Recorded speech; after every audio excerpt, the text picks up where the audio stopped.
Сәлем достар, бүгін сіздерге мына препарат жайлы айтқым келіп отыр. Сіздермен бірге доктор Гүлнұр. Каналға тіркеліп қойыңыздар. Полисорт препараты бұл адам денсаулығына өте пайдалы. Бұның екі түрі болады. 25 граммдығы және 50 граммдығы болады. Бұл не деген ауруларға ем бұны жиі менен пациенттер сұрайды. Жаңа ішек микрофлорамызға қандай дәрі ішсек болады, иммунитетіміз қалай көтерсек болады деген сияқты сондай сұрақтармен көп келеді. Бұның ішінде мынандай порошок болады, құрғақ порошок болады. Қазір көрсетемін, міне мынандай болады. Құрғақ порошок болады. Өте жеңіл болады.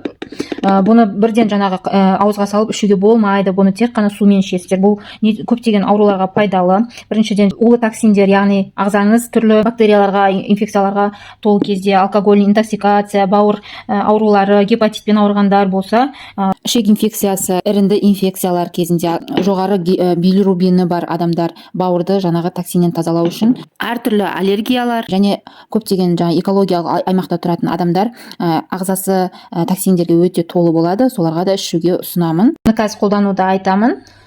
Ішу барысында ыдыс және су, кәдімгі комнатный температурадағы суды қолданамыз. Әрине кішкентай балаларда бір чайный ложкадан, кішкентай балаларға бір чайный ложкадан бересіздер. Бұл жаңағы салмағы 40-қа дейінгі балаларға осылай қолданасыздар. Ал бұны мен бір столовый ложка қолданамын. Осылай бір столовый ложка, бұл салмақтарыңыз 60 килограммнан жоғары болған кезде қолданасыздар. Обязательно аузын толық бітеп жауып қоюларыңыз керек. Ашық қоймаңыздар және қараңғы жерде болу керек. Ыстық жерге қойға болмайды. Міне саламыз және оған 100-150 мл суды құйып араластырасыздар. Сұйық суспензия пайда болады. Бірақ сіз бұны бұлай қабылдамаймыз. Бұған 100 мл су құясыздар. Осылай ішкен ыңғайлырақ және организмге сіңімдірек болады. Асқазан арқылы, ішек арқылы өткен кезде бүкіл жаңа ішіндегі токсин шлак бәрін тазалап шығарады. Өте пайдалы.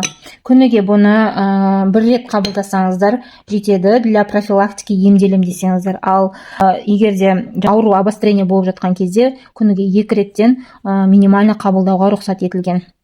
Осылай ішіп қоясыздар, болды. Бұл полисорфтың пайдасы өте зор. Ем болсын.